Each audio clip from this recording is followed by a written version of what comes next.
Join us as we're chased by the dread pirate Roberts down the French Riviera coastline. We head for the yachting haven of Saint-Tropez, where we are confounded by all the glitz, the glamour, the ab-fab, but no love, definitely no love for a small yacht like Tranquilo.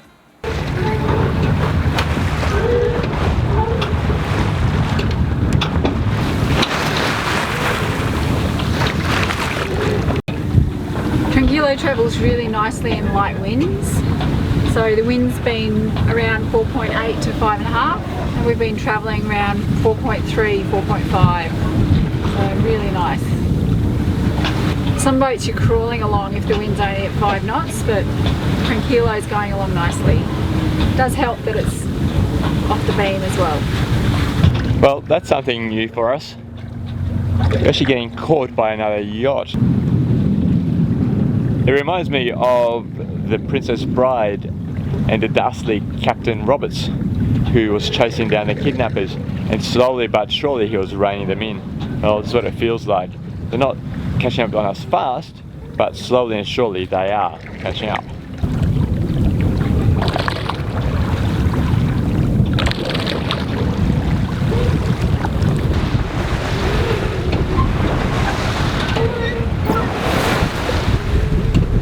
We've got a good inkling why Captain Roberts over there is going faster than us. First of all, he's further off the wind, that's going to be faster. Second of all, he's got a bigger head sail. And thirdly, is a beautiful old Grand Soleil.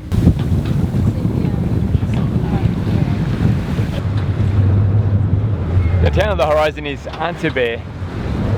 Antibes Marina tends to be full of huge super yachts.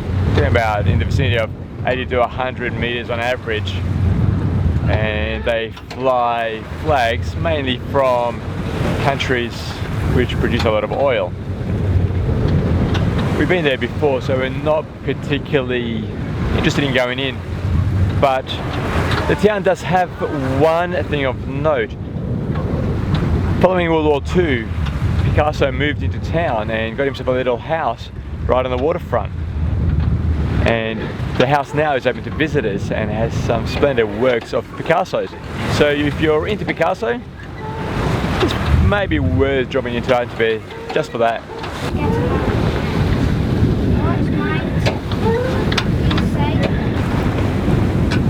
There's a nice big head sail. It's definitely a shortcoming of the self-tacking head sail because it's forward of the mast. It means the sail has to also be forward of the mast, and that means it's smaller than usual. But in our view, that's more than made up for the ease of having the self-tacking head sail and being able to sail single-handed during the day if the others are busy, or at the overnight crossings when there's just one of us. Yeah, everything in sailing is always a trade-off, and we definitely think it's been worth it for the self-tacking head sail. There are a lot of boats anchored there. It's Ile Saint-Honora, and it was recommended by both Graham and Irene, we met in Croatia, and by Jason and Helen in Pisa. But in the southerly, it's pretty exposed, so we'll keep going. And there's a castle. There is, an awesome looking castle. Yeah. It's good to be sailing again, isn't it? Yeah, definitely.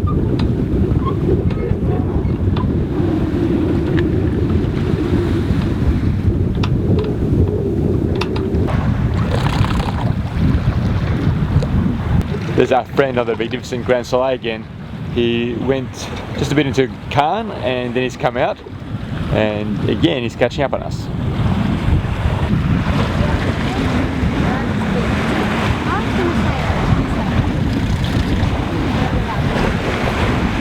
You're right, Mum.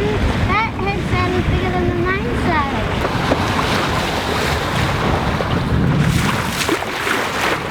It's my favourite spot to relax when I'm not at the helm.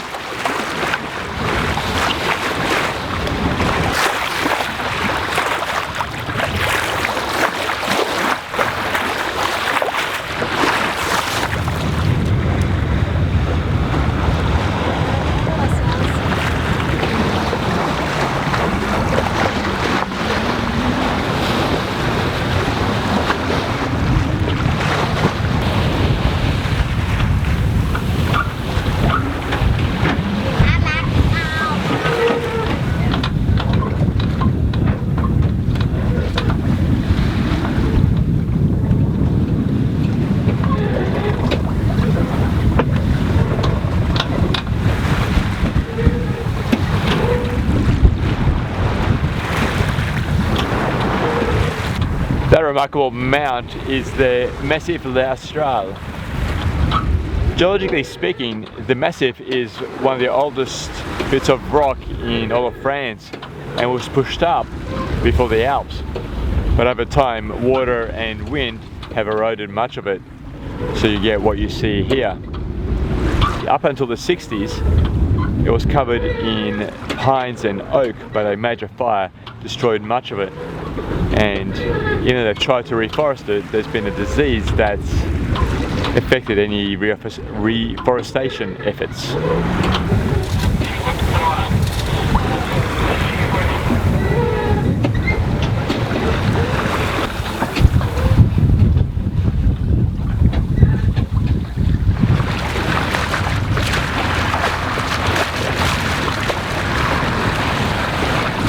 Right now it's pretty perfect.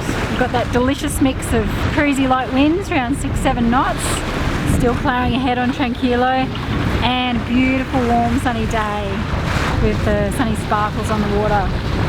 Doesn't get much better than this. Or maybe if it was about 10 knots, but hey, I'm happy.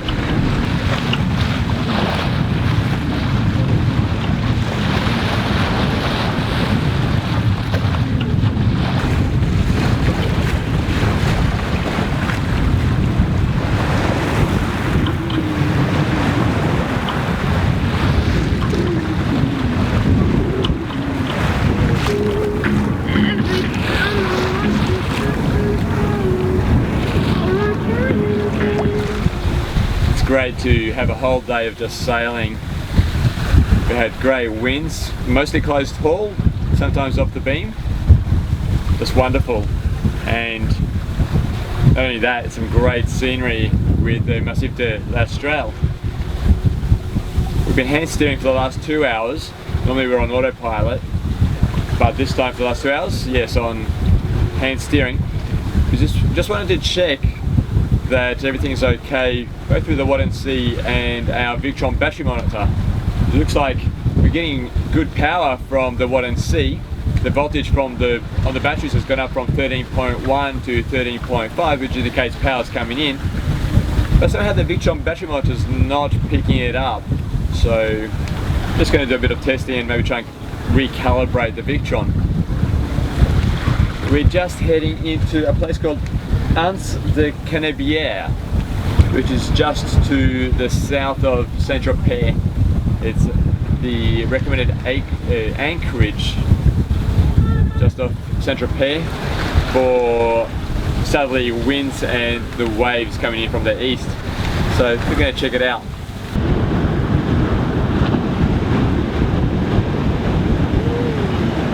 There is literally a flotilla of boats coming into Saint-Tropez just as the sun is setting. It is literally. It's not literally. Elle and I have arguments about the difference between metaphorically and literally there is a flotilla of yachts coming in. Mum? Yeah. Mum? See?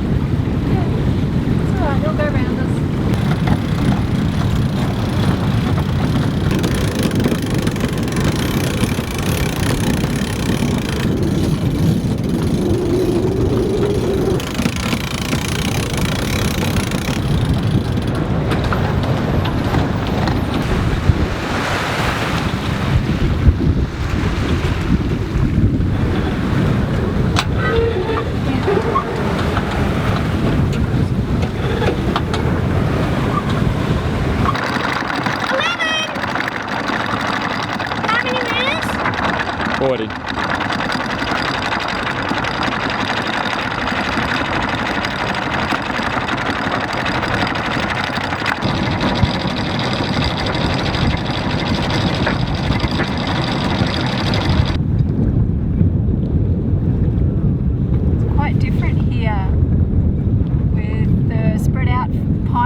Cyprus. Yeah, these are quite different. Nobody's awake. already is awake.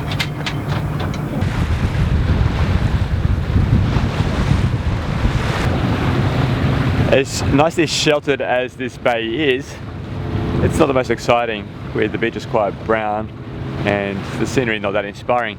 So we're going to head around the corner, go past Saint-Tropez and go to the beach just southwest of Saint-Tropez, the one that's been recommended by Jason and Helen, who we met in Pisa and gave us quite detailed notes on some of the nicest spots to anchor all the way through down this coastline and all the way through to Gibraltar.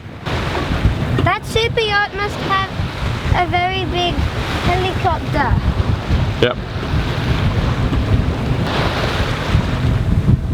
It's a bit ugly. Yes. Especially the nose. It looks a bit funny. Maybe it hit a rock.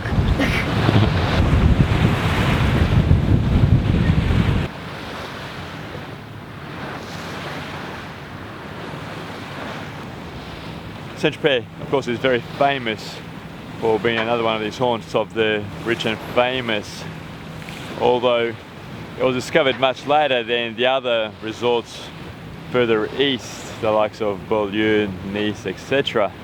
Probably because of the Mistral that comes howling through here in winter and doesn't make it the nicest place. So it was only discovered really in the late 19th century when great artists like Matisse made it their home and started painting it.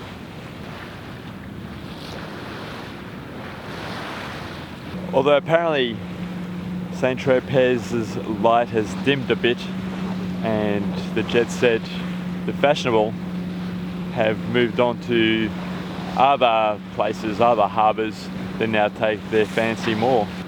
I tried to reserve a spot yesterday because there's a blow coming through tomorrow, so it'd be nice to be in the Marina when it comes through. Winds anywhere between 20 and 24 in the late afternoon. The polite but curt response I got was, sorry, we don't take reservations for yachts under 18 metres.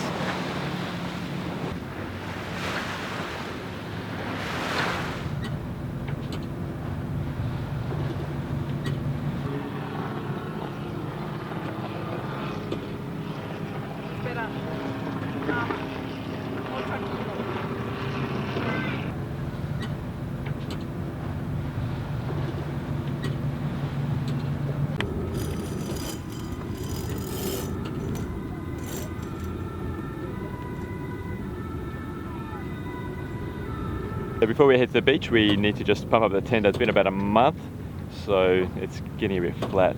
So for safety, we're just going to add a bit more water, a bit more water, and a bit more air. So we get less water in. So we get less water in.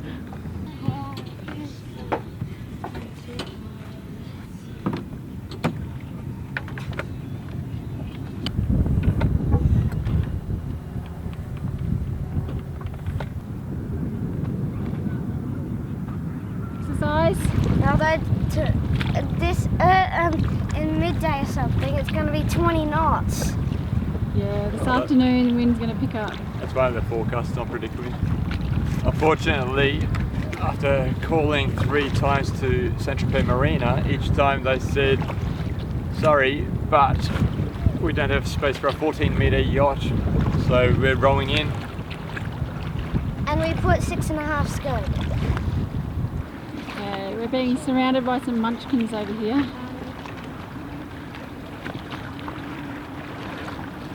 Bonjour, salut! There we go, sailing past Tranquilo. There's one little munchkin stuck behind Tranquilo.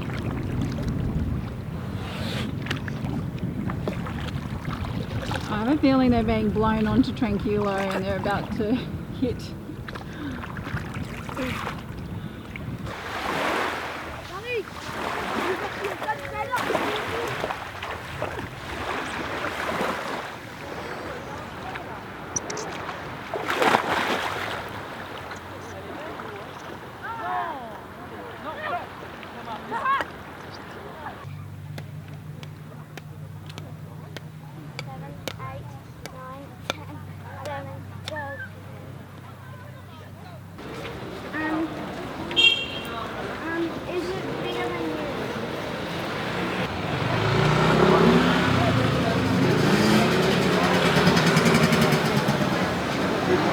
just in case you're wondering, I'm going to be wearing this elbow compression strap for a while.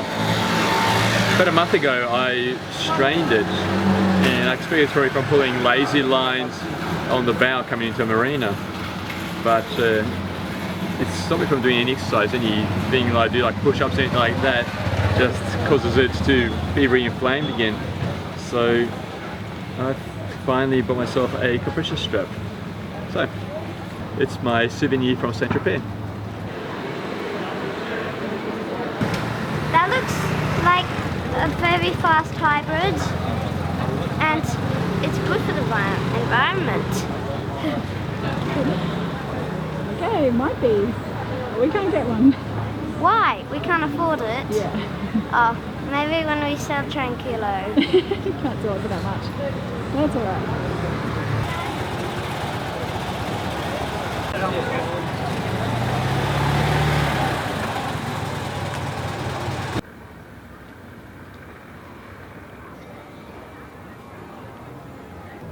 Saint-Tropez Marina is actually quite small, so it's very shallow water right in front of us, and further back a bunch of super yachts.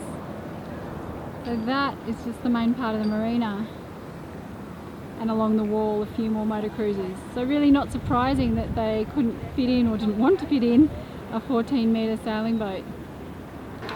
So there are spaces, but understandably they don't want us occupying the space of a super yacht. Oh.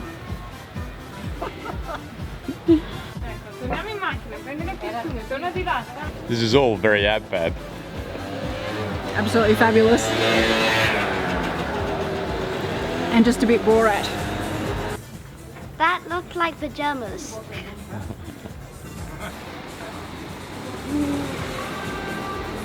That's the look I'm going for. What the?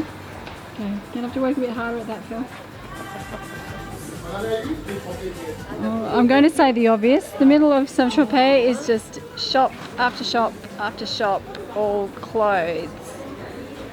And I don't know about you, but I think there is more to life than shopping. So might go wandering to a different part of Saint-Tropez.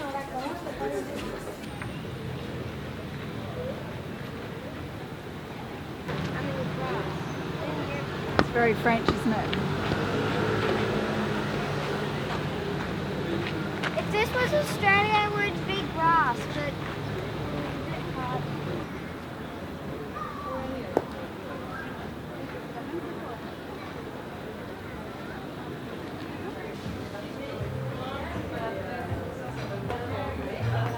very interesting. It's nice to see you can still find quieter, less touristy places around here. Just like Dubrovnik, the back streets of Saint-Tropez are actually quite charming, with all the quaint little houses, terraces, pastel colours. That's what I thought. Yeah. But I hate to think of this place as like in winter, when a full-blown Mistral, the wind coming off from the north funnels all through these little alleyways. The Mistral out in the open water can get up to 50 knots. Here, Yacht. funneled through. Ladies, hold on to your hats. And skirts. That's good. Or Marilyn Monroe style. And my cat.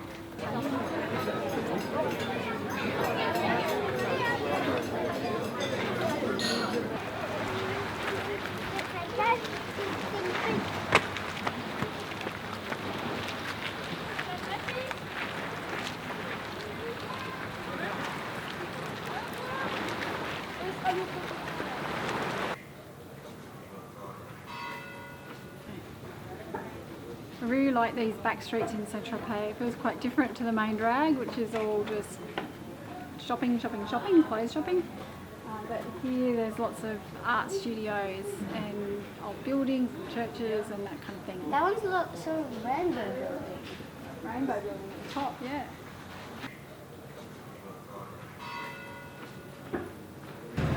It's classic yachts like this that Saint-Tropez is famous for. There's a classic race in October called the Voile de Saint-Tropez, which is only open to classic wooden yachts, about the same size as this. It goes from Saint-Tropez across Sicily, Malta and back. Now that'd be some sight.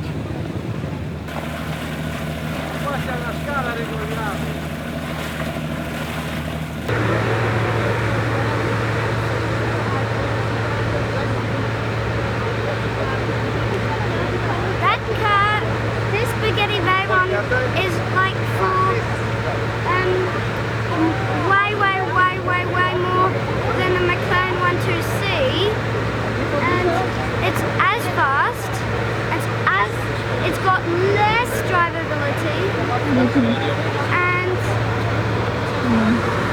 yeah. And there's less space.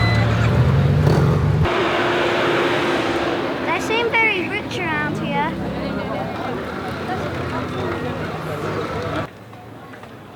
Okay, time to head home. Road back to Tranquilo. Can you see the teeny crescent moon? Oh, I don't think it'll show. There's a beautiful teeny tiny crescent moon.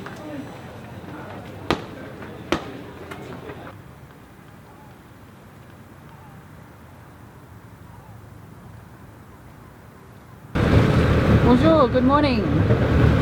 Hello, good morning. We are going into fuel because today it looks like there's going to be 0 to 5 knots, it's something like that, wind speed, so we're catching up on fuel here now.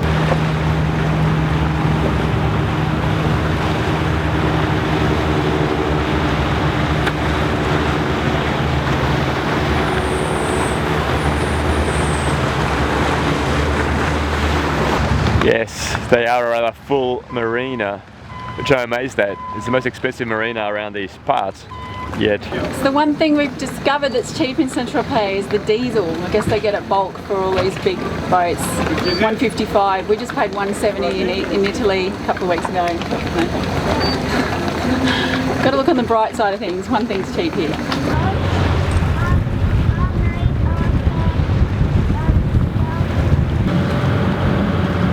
We had a very calm night last night under anchor, and we weren't sure in the afternoon whether that was going to be the case.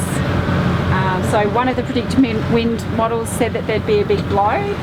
Predict wind 2. Predicting 1 said that it would be fairly calm. That's actually what happened. Of course, we're always a bit cautious, and we look at all 4, especially 1 and 2. That's why in the morning we were trying to get into the marina in case the 23 knot winds actually eventuated, but they didn't. So it's a blessing in disguise. We didn't have to go into the marina. We had a nice night under anchorage. As you can see, quite overcast this morning, but again very calm. And we are on the way to the Porquerolles. So that's 4 islands off Toulon, south of Toulon, south of France still. Quite wild from what I can see from the photos and postcards that we saw yesterday, so I'm very much looking forward to that. I enjoy a bit of town, but I really need to get away and get to the islands and that kind of thing too, so I'm quite excited about today.